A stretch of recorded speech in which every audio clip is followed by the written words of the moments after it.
전국에 계신 격투기 팬 여러분 안녕하십니까? 대한민국을 대표하는 격투기 및 무술 전문 분석 채널 차도로입니다. 오늘 차도로 방송의 주인공인 케인 벨라스케즈 선수는 헤비급 종합격투기 선수 중 펀치가 가장 빠르다고 평가받고 있습니다. 지난 2010년 UFC 110에서 안토니오 노게이라 선수를 1라운드 만에 KO시킨 장면 혹시 기억하시나요? 엉덩이가 바닥에 닿기까지 벨라스케즈는 총 3대의 펀치를 꽂아 넣습니다. 1982년 7월 28일 생인 케인 벨라스케즈 선수는 멕시코계 미국인입니다. 애리조나 주에 있는 코파 하이스쿨 출신인 그는 고등학생 때 레슬링 선수 그리고 미식 축구 선수로 활동했습니다. 청소년 레슬링 선수 생활 4년 동안 전적 110승 10패를 기록하였으며 고등학교 마지막 학년 때에는 레슬링부와 미식 축구부의 주장을 맡기도 했습니다. 이때 레슬링과 미식 축구 커뮤니티에서 케인 벨라스케즈 선수는 이미 유명 인사였습니다. 벨라스케즈는 대학생 시절 NJCAA 전국 챔피언십 헤비급 우승을 따내기도 합니다. 벨라스케즈 선수는 대학교를 졸업하자마자 종합격투기에 올인하기로 결정하고 바로 아메리칸 킥복싱 아카데미, 줄여서 AKA로 들어갑니다.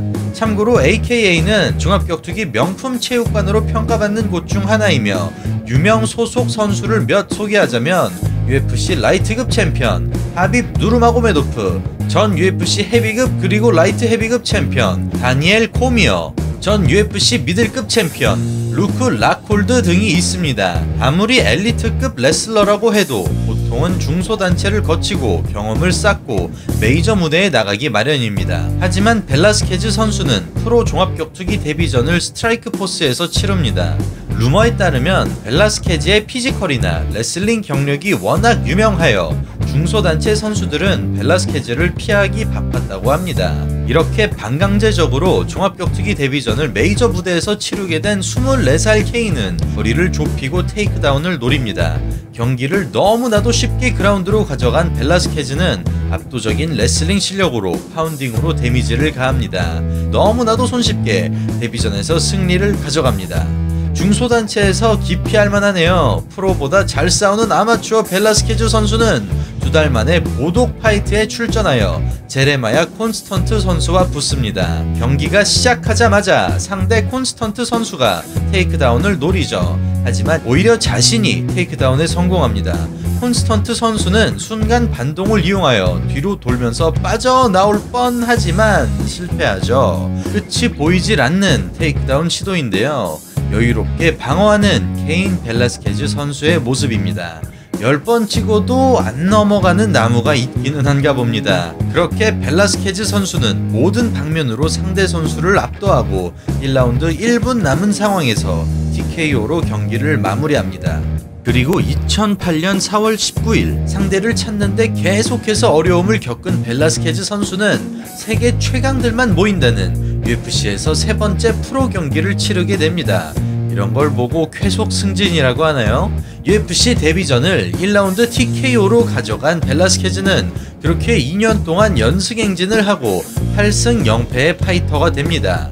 그리고 드디어 일이 벌어집니다. 이때 벨라스케즈는 3연타 펀치 콤보로 노게이라를 쓰러뜨린 그 시점이었습니다. 벨라스케즈는 2010년 10월 UFC 121에서 브록 레스너와 싸우게 됩니다. 레스너 선수는 당시 UFC 헤비급 챔피언이었습니다. WWE 프로레슬링 출신인 레스너는 고등학교와 대학교에서 레슬링 선수로 활동했었던 만큼 격투기 실력이 어느 정도 베이스로 깔려있는 파이터였습니다. 비록 브록 레스너가 5승 1패의 챔피언이었고 벨트를 2차례나 방어를 해냈지만 그의 약점이 타격이란 것은 모두가 아는 사실이었습니다. 팬들과 전문가들은 레스너에게 승산이 있으려면 그 답은 그라운드밖에 없을 것이라고 분석했습니다. 경기가 시작한 지 2초 만에 브록 레스너는 태클을 노립니다. 아마 그는 벨라스케즈 선수를 케이지 쪽에 몰아넣고 테이크다운 작업을 할 생각이었나 봅니다. 하지만 힘에서 밀리지 않은 벨라스케즈 선수는 바로 자신의 허리를 돌려주면서 밸런스를 되찾으며 태클을 저지합니다. 태클이 저지당하자 니킥 노리는 브록 레스너, 예상대로 경기 길게 보지 않았습니다. 경기는 결국 스탠딩으로 흘러갔고 두 선수는 난타전에 돌입합니다. 타격에 자신감이 붙은 벨라스케즈 선수는 순간 거리를 좁히며 돌진하지만 레스너는 역으로 태클을 시도하고 테이크다운에 성공합니다. 전문가들의 분석대로 레스너도 자신은 그라운드에서만 승산이 있을 것이라고 생각했나 봅니다. 레스너는 필사적으로 벨라스케즈를 컨트롤하며 어떻게든 패스를 하려고 했지만 벨라스케즈는 타격뿐만 아니라 레슬링에서도 앞섰습니다. 테이크다운 당한 지 5초 만에 케인은 두 발로 복귀합니다. 레스너는 케이지에서 열심히 압박을 가하며 경기를 그라운드로 가져가려고 하지만 벨라스케즈 선수는 유유히 클린치 상황에서 빠져나옵니다. 그리고 케인 벨라스케즈는 마치 자신의 우월함을 입증하겠다는 듯 갑자기 테이크다운을 노립니다. 싱글레그 테이크다운을 잡은 벨라스케즈는 너무나도 손쉽게 레스너를 넘어뜨려 버립니다. 레스너도 결국 두 발로 복귀하긴 하지만 그라운드를 탈출하기까지 파운딩을 꽤 많이 맞습니다. 이때부터 레스너의 무게중심이 계속 뒤쪽으로 가기 시작했습니다. 레스너는 다시 한번 테이크다운을 시도합니다. 하지만 여기서 레스너는 그의 격투기 커리어 사상 최대 흑역사를 만들어내죠. 벨라스케즈는 제대로 방어도 안하고 레스너를 살짝 옆으로 흘렸을 뿐인데 레스너는 완전히 중심을 잃고 일어서는 과정에서 두 바퀴나 돕니다. 레스너는 겨우 정신을 차리지만 그를 기다리고 있는 것은 벨라스케즈 선수의 연타였죠. 니키까지 맞은 브록 레스너는 결국 쓰러지고 맙니다. 쓰러진 브록 레스너 위에 올라탄 벨라스케즈는 파운딩으로 경기를 가져갑니다. 이렇게 9승 0패 8KO를 기록한 케인 벨라스케즈 선수는 당당하게 UFC 헤비급 챔피언으로 등극합니다. 벨라스케즈는 챔피언 벨트를 따기는 했지만 이 경기에서 오른쪽 어깨 부상을 당하고 맙니다. 수술이 성공적으로 진행되고 바로 다음 해 복귀가 가능하다는 긍정적인 소식이 전해집니다. 수술과 재활을 성공적으로 마친 케인 벨라스케즈는 숙명의 라이벌이라고 평가받는 주니어 도스 산토스 선수와 붙습니다. 국내 격투기 팬들 사이에선 줄여서 주도산이라고 불리우는 주니어 도스 산토스 선수는 21살 때부터 주짓수를 배운 블랙벨트 파이터였지만 사실 그는 UFC에선 그래플링보다 타격으로, 특히 복싱 실력으로 유명했습니다. 케인 벨라스케즈 선수의 복귀전이 주짓수에 능한 타격가라니 격투기판은 난리가 났습니다. 경기가 시작한 지 1분 만에 주도사는 엄청난 명장면을 만들어냅니다. 벨라스케즈 선수가 잽을 날리는 순간 그의 왼쪽 앞면이 비는 찰나의 타이밍에 주도사는 자신의 오버핸드 라이트를 정확하게 명중시킵니다. 벨라스케즈 선수의 다리는 바로 풀려버리고 주도사는 쫓아 들어가서 후속타를 날리고 경기를 끝냅니다. 나중에 밝혀진 사실이지만 이날 주도사는 무릎 부상이 있어 경기 바로 전에 항염증 효과가 있는 코르티손 주사를 맞고 옥타곤에 올랐다고 합니다.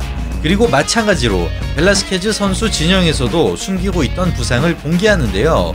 이날 두 선수의 매치 일주일 전에 벨라스케즈 선수는 수술을 한 어깨를 다시 부상당했다고 합니다. 6개월 뒤 벨라스케즈 선수는 옥타곤에 복귀하여 최근 저희 차도로 채널에서 소개한 거인 안토니오 빅풋 실바 선수를 1라운드 3분 36초 만에 KO 시켜버립니다. 그리고 자신에게 유일한 1패를 안겨준 사나이, 자신의 챔피언 벨트를 빼앗은 사나이 주도산과의 리매치를 성사시킵니다. 그렇게 1년 만에 UFC 155에서 만난 두 선수였습니다. 2차전의 경기 내용은 모두의 예상을 뒤엎었습니다. 주도산 선수는 타격에서도 밀리고 그래플링에서도 밀리는데요. 이날 경기가 끝날 때쯤 주도산 선수는 정타를 너무 많이 허용한 나머지 그의 얼굴은 말로 표현하기 힘들 정도로 제대로 난리가 났었습니다. 당시 주도산 선수의 팬이었던 저는 경기가 중단되길 내심 바라기도 했습니다. 압도적인 모습을 보여준 케인 벨라스케즈 선수는 자신에게 유일한 패배를 안겨준 사나이에게 제대로 복수를 하고 헤비급 벨트를 탈환합니다. 그렇게 또다시 1년이 흘러 두 선수는 3차전을 하게 되는데요. 하지만 두 선수의 세 번째 경기는 두 번째 경기의 재방송을 보는 듯 했습니다. 주도사는 정타를 너무 많이 맞아 얼굴이 심하게 부어오르고 맙니다. 5라운드 후반 벨라스케즈 선수는 순간 경기를 그라운드로 끌고 가는데 이때 주도산 선수의 머리가 바닥에 쿵 하고 찍힌 것 같았습니다. 체력도 바닥나고 맷집도 바닥난 주도사는 가드를 올리고 파운딩을 방어하려고 하지만 쉽게 되지 않죠. 그렇게 5라운드 1분 53초 남겨놓고 두 라이벌의 세 번째 경기가 마무리됩니다. 이 경기를 본 조로건 해설은 주도산의 정신력을 보고 프로라면은 적당한 선에서 포기를 할 줄도 알아야 되는데 주도산은 자신의 건강에 해가 될 정도로 지나치게 멘탈이 강하다며 안타까움을 표현했습니다. 그리고 본래 벨라스케즈 선수는 UFC 180에서 베우둠 선수와 붙을 예정이었지만 무릎 부상을 당해 경기에서 빠지게 됩니다. 벨라스케즈가 잦은 부상으로 방어전을 제대로 치르지 못하자 UFC에선 헤비급 잠정 벨트를 만들고 베우둠 선수와 마크 헌트 선수 중 승자에게 잠정 타이틀을 주기로 합니다. 2라운드 만에 플라잉 니킥으로 헌트를 TKO 시키고 잠정 챔피언이 된 베우둠 선수의 깔끔한 승리였습니다. 2015년 6월 무릎 수술을 마친 벨라스케즈 선수는 베우둠 선수와 헤비급 챔피언 벨트 통합전을 치릅니다. 두 선수는 치열한 공방을 펼치지만 결국 벨라스케즈 선수는 3라운드에서 길로틴 초크에 탭을 치고 생애 두 번째 패배를 겪게 됩니다.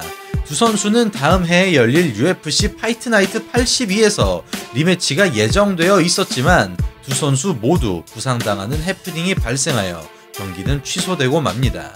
2016년 7월에는 안바의 여신 론다 로우지의 남편 트래비스 브라운 선수를 1라운드 만에 KO 시키지만 이후 또 부상을 당해 3년이나 쉬게 됩니다. 계속되는 부상으로 선수 생활이 어려워진 케인 벨라스케즈 선수는 2019년 2월 프란시스 은가누 선수에게 1라운드 만에 KO 당한 이후 격투계를 떠나고 WWE 프로레슬링으로 간 상황입니다. 한 가지 재미있는 사실은 벨라스케즈 선수가 WWE로 이적한 뒤 마찬가지로 프로레슬링으로 넘어간 브록 레스너와 라이벌 구도가 그려지기도 했습니다. 아무리 각본이 있다고 하지만 프로레슬링도 몸에 굉장히 혹독하기로 유명하죠. 케인 벨라스케즈 선수 앞으로는 부상 당하지 않고 하는 일 무엇이든지 다 잘 됐으면 좋겠습니다. 응원합니다.